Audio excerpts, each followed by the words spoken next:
मुख्तार अंसारी अपराध की काली दुनिया का इतना बड़ा सरताज था कि उसके जीते ही उसने जीवन पर एक सीरीज रक्तांचल बन गई।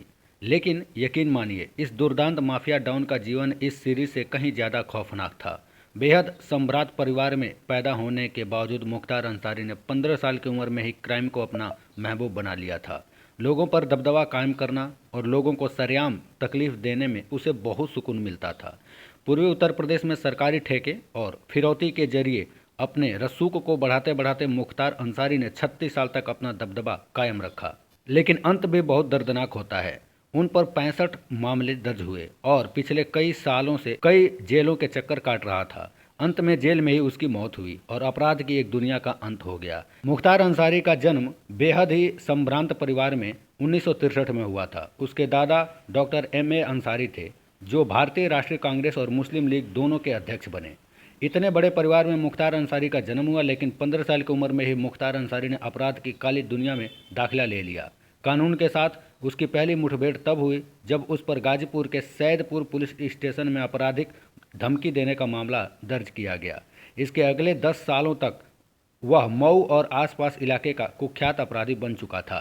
यानी कि 25 साल की उम्र तक उसने पूरे पूर्वी उत्तर प्रदेश को अपने आधिकारिक दबदबे में ले लिया था। इसके साथ ही वह कई सरकारी ठेके लेने लगा और माफिया सर्किल का बेताज बादशाह बन गया था। 10 साल के बाद 1986 में मुख्तार अंसारी के खिलाफ गाजीपुर के मोहम्मद पुलिस स्टेशन में मर्डर का मुकदमा दायर हुआ।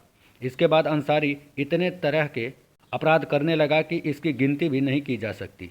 अगले एक दशक यानी 1996 तक उस पर हत्या, अपहरण सहित गंभीर आरोपों के तहत उस पर 14 और मामले दर्ज हुए। मुख्तार अंसारी का क्रिमिनल ग्राफ बढ़ता ही चला गया। दिलचस्प बात यह है कि इतना बड़ा अपराधी होने के बावजूद मुख्तार अंसारी को राजनीति में आने से कोई परेशानी नहीं हुई। यह वह दौर था जब उत्तर भारत की राजनीति में अपराध घुल मिल चुका था। उस समय सरकार मुलायम सिंह की थी। मुख्तार अंसारी पहली बार 1996 में 33 साल की उम्र में बहुजन समाज पार्टी के टिकट पर मऊ से विधायक बना।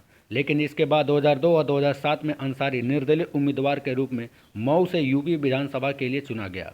2012 में उसने अपनी पार्टी कामी एकता दल बना ली और मऊ से फिर विधायक बना। 2017 में एक बार फिर अंसारी इसी सीट से जीत गया। 2022 के यूपी विधानसभा के चुनाव में मुख्तार अंसारी ने यह सीट अपने बेटे अब्बास अंसारी के लिए छोड़ दी। मुख्तार अंसारी किसी को छोड़ता नहीं था। 3 अगस्त 1991 को जब अवधेश राय और उनके भाई अजय वाराणसी के लहुरा बीर इलाके में अपने घर के बाहर खड़े थे, तब अवधेश राय को गोलियों से भून दिया गया था। इस मामले में 5 जून 2023 को वाराणसी की एक अदालत ने मुख्तार अंसारी को आजीवन कारावास की सजा सुनाई थी। पूर्वी उत्तर प्रदेश में मुख्तार अंसारी और उसके भाई अफजल अंसारी के नाम से ये लोग थर्राने लगे थे। 2002 के विधानसभा चुनाव में अंसारी के प्रभाव वाले मोहम्मदाबाद सीट से अफजल अंसारी को उतारा गया, लेकिन पहली बार अंसारी बंधुओं को इस इलाके में चुनौती मिली और वह चुनौती कोई और नहीं बल्कि कृष्णानंद राय ने दी थी। राय बीजेपी से विधायक बने। राजनीति रसूख के इस मात को अंसारी बंधुओं ने बर्दाश्त नहीं किया और 29 नवंबर 2005 को जब कृष्णानंद राय एक कार्यक्रम का उद्घाटन कर लौट रहे थे, तभी एक संकरी रास्ते पर उनके काफिले पर ताबड़तोड़ गोलियां बरसाई गई। इसमें AK-47 से 500 के करीब गोलियां चलाई गई। कृष्णानंद राय और 7 अन्य की घटनास्थल पर ही मौत हो गई। इस सनसनीखेज हत्याकांड से पूरा पूर्वांचल धर्रा उठा। मुख्तार पर हर तरह से मुकदमे ही मुकदमे होते चले जा रहे थे। 2005 से अब तक मुख्तार अंसारी यूपी और पंजाब के जेल में बंद रहा। 2005 के बाद अंसारी पर 28 आपराधिक केस दर्ज किए गए, जिसमें हत्या, फिरौती और गैंगस्टर एक्ट के तहत मुकदमा दर्ज है। सितंबर 2022 से मुख्तार अंसारी 8 विभिन्न आपराधिक केस में दोषी साबित हो चुका था, जबकि 21 केस में उस पर सुनवाई चल रही थी। 37 साल पहले अंसारी ने जिस फर्जी हस्ताक्षर पर हथियार का लाइसेंस बना लिया था, उस मामले में पिछले महीने ही उसे आजीवन कारावास की सजा सुनाई गई थी। 15 दिसंबर 2023 वाराणसी के सांसद विधायक कोर्ट ने महावीर प्रसाद रुंगटा को जान से मारने की धमकी देने के मामले में 5.5 साल की सजा सुनाई गई थी। कई मामलों में अगले कुछ महीनों में ही फैसला होने वाला था।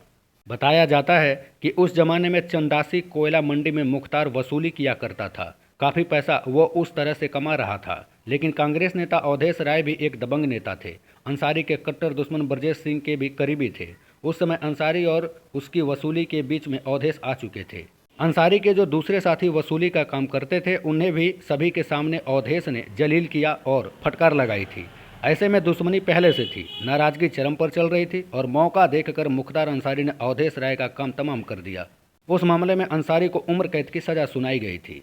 मुख्तार अंसारी के जुर्म की बात जब आती है, कृष्णानंद राय हत्याकांड भी उसमें काफ़ी ऊपर आता है। एक सिटिंग विधायक की अंसारी ने हत्या करवा दी थी। 500 से ज़्यादा गोलियां चली थी। AK-47 बरामद की गई और ना जाने कितना खून बहाया गया। उस हत्याकांड में कुल 6 लोगों को मुख्तार अंसारी के आदमियों ने मार दिया था। कृष्णानंद राय और उनके बाकी साथियों की मौत के बाद जब पोस्टमार्टम किया गया तो किसी के शरीर से 60 गोलियां निकली तो किसी के शरीर से 100 गोलियां निकली।